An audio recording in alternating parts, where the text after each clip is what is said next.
Guys, good afternoon po. Medyo masilan itong ating topic ngayon. Napakarami ngayon ang nag-request kung sino daw ang kumitil sa buhay ni Alicia Mima. Ito po yung vlogger ng BBM. No, nagre-react din siya sa ating Vice President. Ang masama lang dito, may mga napanood tayo na ibinabato na naman po dito sa mga Duterte.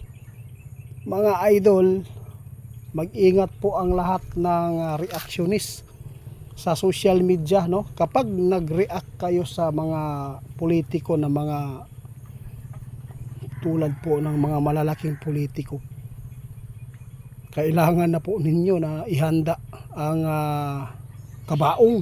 Yun po. Alam po niyo mga idol, hindi po dapat tayo na ibintang na lang natin agad dito sa kabila. Hindi. Alam po ninyo mga idol, maraming pakulo. Ikaw, vlogger ka ng Duterte, vlogger ka ng BBM.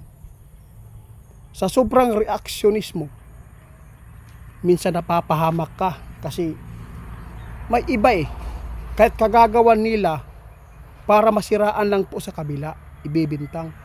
Ito po ang sabi ng ating kaibigan kanina. Tinanong ko, itiit. No comment tayo dyan. No? Sinabi na po natin noon pa na kapag nag-reaction ka o sobrang panlalait mo, mag-ingat ka. Dahil kahit hindi man sila yung nire-reactan mo, kahit hindi sila ang gumawa, kahit dito ka sa kabila, doon ka pumanig, may mga tao naggagawa ng hindi maganda sa'yo para maibintang po dito sa kabila. Kaya hindi pwede magbintang, sabi ng ating kaibigan. Mga idol, ito lang po ang sinabi ng ating kaibigan. Malalaman ninyo yan kung sino po ang kumitil sa buhay ni Alicia Mima. Ngayon po, napakarami. Umabot ng 150 katao ang nagpaabot sa akin patungkol dito. Sabi nila, itiit, pwede po bang matulungan kung sino po ba ang kumitil o pumaktay sa vlogger ng BBM? Ito po masabi ko mga idol. Sabi na ating kaibigan, itiit, huwag ka na lang makialam muna doon.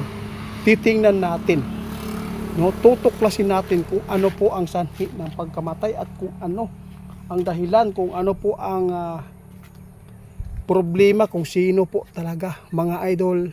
Kahit alam mo, sa lahat po ng mga nagre-reaction tulad po ni Maharlika, tulad ni Banatbay,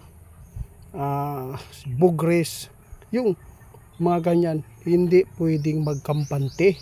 Hindi po natin alam mga idol, kahit nireakan mo yung isa tapos pinapanigan mo yung isa, maraming nagre-react sa bawat kumakampi sa mga politiko Hindi mo alam na planuhan ka, na itutudas ka kahit pareho kayong amo para lang may ikakasira sa kabila. Yun po ang isipin yung mabuti mga idol. Porkit ipinaglaban mo yung isang politiko, ligtas ka na doon. Hindi. Alam po nyo mga idol, sana maintindihan ninyo ang mga advice ng ating kaibigan. Kung sobra ang pangre-react mo sa social media sa mga politiko ng mga bigatin, kailangan maghanda na kayo ng kabaong, sabi ng ating kaibigan kanina. Kaya hindi po tumugon si kaibigan, no? Sabi po niya, huwag ka nang makialam doon, itiit.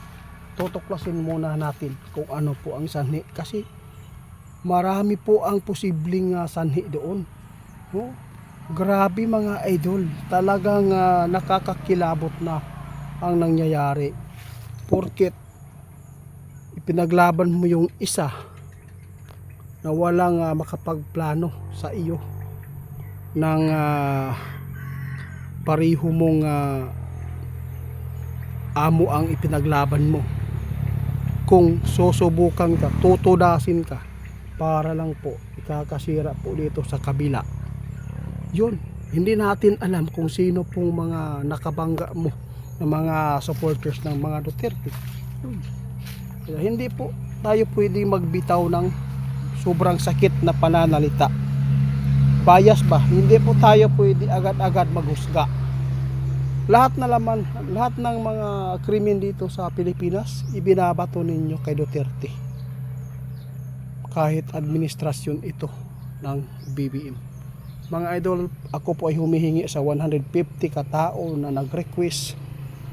No, hindi po muna si kaibigan magbigay ng pahayag hanggat hindi pa natutukoy nila.